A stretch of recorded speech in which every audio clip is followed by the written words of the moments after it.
guys, and welcome back. In today's video, I'm finally going to share those window boxes with you all that I've been talking about for a couple of weeks now. I got those finished and they look really nice.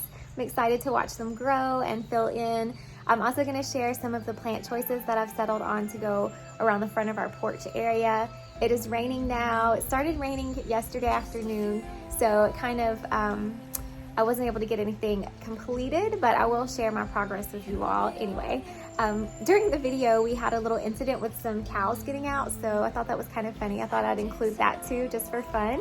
And then also share a glimpse of my daughter's brown pen, because I know I had mentioned that in a previous video. We did finally get that done, and she has really been enjoying it. So all that and more in this video, so I hope you enjoy it.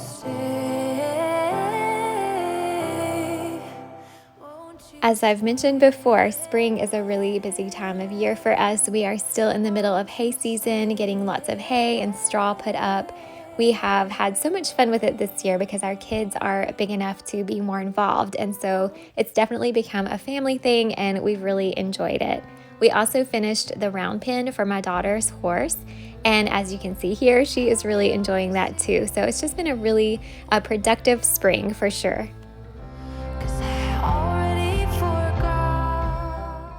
Let's dive into window boxes. I'm so excited to have these finally hanging and ready to be filled. We had these made before our renovation even began, basically, so I've been looking forward to this for quite a while. I'm really glad that I went with the stained finish instead of painting them because I feel like they blend nicely with the brick. They don't stand out too much, which is exactly what I was going for. That way they could be filled with lots of color and greenery, and that's what will pop.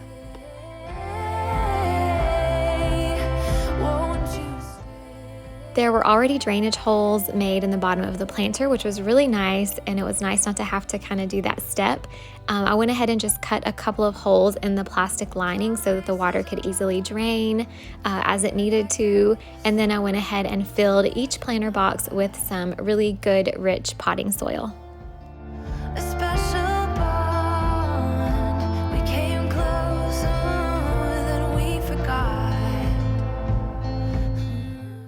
Here is a look at what I chose to go in the boxes. I ended up not using those white flowers on the very end, but instead I settled for white petunias, and I did choose some ivy.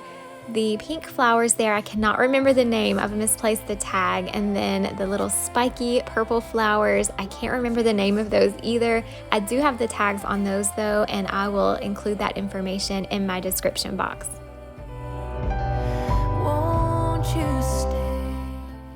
When I was working on these, I remembered something that Amy Fritz said in one of her videos, and she said that when you are creating a planter of any kind or a container of flowers, you need to add a filler, a thriller, and a spiller. And I just thought that was a really great way to remember what kind of plants you need to choose to properly fill the container. So for these window boxes, I went with the petunias and the other little pink flowers for the filler. The ivy will be the spiller because it will obviously drape down as it grows, and then the spiky flower plants for the thriller. And I just think that that was a really great way to remember, what to choose when you're going to fill a container.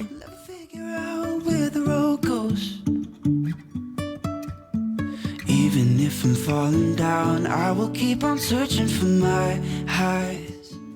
I'm just so happy with how these turned out. I cannot wait to watch them grow and fill in. I think it's going to be so pretty as the summer progresses.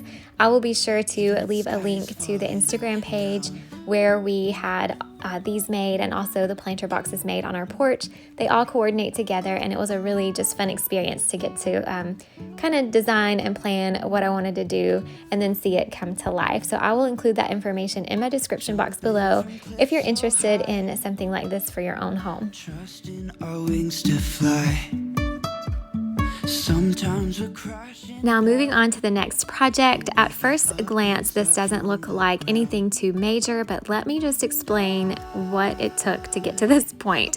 When we had our porch built, our contractor had to knock down some of the old brick planter box that was there before, and as a result, there was just lots of brick debris laying under our porch, which you just saw in that last clip. It wasn't a big deal originally because we had planned on doing some kind of skirting underneath to hide it all. But then as time went on and I got a good look at the porch, I decided I wanted to leave it open, which meant cleaning all of that brick debris out, laying landscape paper, and then mulching underneath that small space to create a blank slate and a clean look when you're looking, from the outside looking in. So it was quite a bit of work just to get to that point. I had a lot of help from my dad. He helped me dig all those bricks out. And then the next day I went in and laid landscape paper and mulch. And I felt like I was finally ready to move on to choosing plants at this point. Before planting anything in the ground, I wanted to get an idea of the layout and the spacing and what it was all going to look like. So I went ahead and laid everything out before even digging the first hole just to make sure it was just right. I ended up adding more plants than I thought just because I really wanted to create that full look. I chose these autumn lily azaleas, which get really big, and then I also chose the compact Japanese holly shrubs to go with them. And then in the front, I went with the monkey grass, just like on the other side of the porch, as a ground cover or a border to go along the front.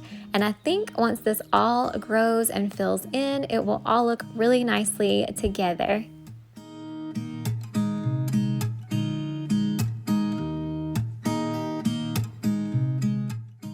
My goal is to create a really lush and full landscape here. I hope that when all of this matures out, I won't even be able to see the front of the porch. That's what I'm going for, where all of the shrubs are kind of entwined together. I don't really want to have a lot of structure. I just want it to feel very casual and whimsical and fun. I did design it in a way that if I do need to go in and transplant the smaller shrubs, if the azaleas get so big that they are just a little crowded, that I can take those other shrubs out without affecting the way it looks. So I did try to plan ahead for that, but I'm really looking forward to how this all grows together. I've learned over the years that it is definitely worth the time to go ahead and lay landscape paper before you do anything like this.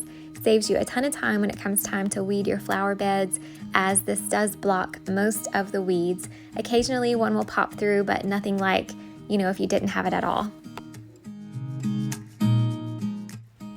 When we were about halfway through rolling out the landscape paper, my daughter said, "Mom, there are cows in the yard," and I was oblivious to it because I was so focused on what I was doing. So when I looked behind me, they were everywhere, so we had to pause and wrangle them back in, which wasn't too difficult because they are pretty tame. But definitely couldn't have done it by myself, so I was glad my daughter was here to help. Now back to the landscaping. I'm just going to finish rolling out this landscape paper, taking time to cut little grooves out to go around each post here, and then I will tuck everything into place. To kind of weigh it down as I was going, because it was a little bit windy, I just set some of those planted pots all along the paper to keep it from blowing away until I could get started actually getting the plants in the ground.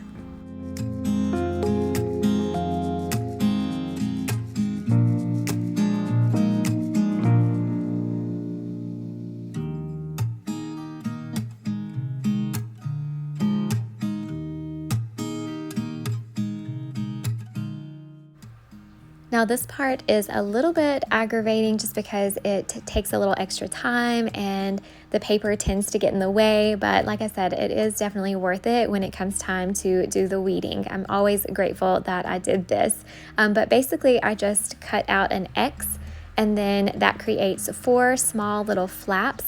I then fold those underneath, and then I've exposed a small section of the dirt where I want the plant to go. And at that point, I just start digging until I have the hole deep enough to fit the size of the plant.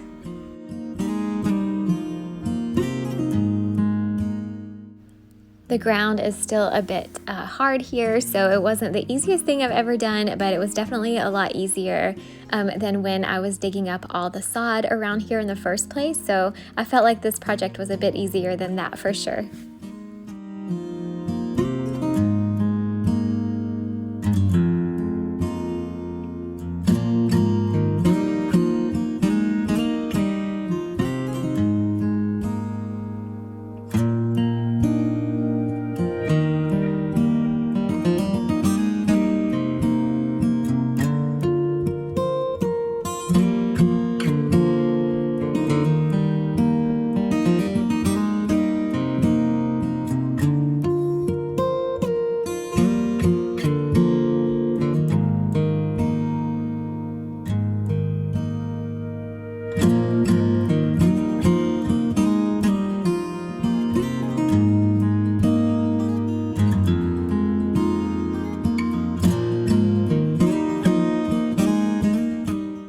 At this point, I realized it would probably be best if I actually measured the distance between the porch and the plants, because I want them to be, kind of consistent and in somewhat of a straight line as I plant them. And so it was getting harder and harder to just eyeball it as I moved along. So we started measuring the distance out from the porch so that we could have everything be lined up pretty evenly.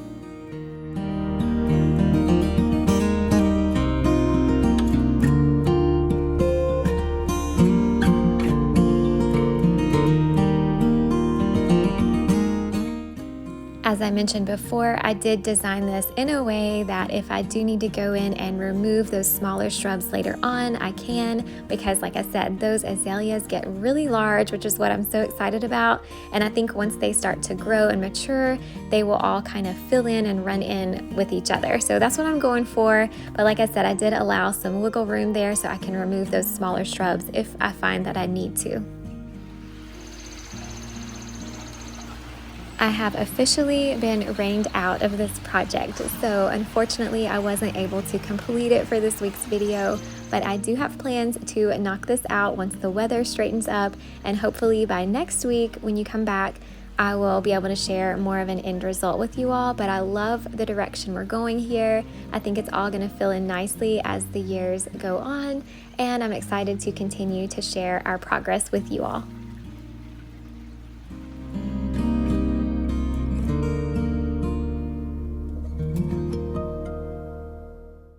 That's it for today's video. Thank you all so much for being here. I hope you enjoyed it. I look forward to continuing to share our progress with you all, and I will see you in the next one. Bye.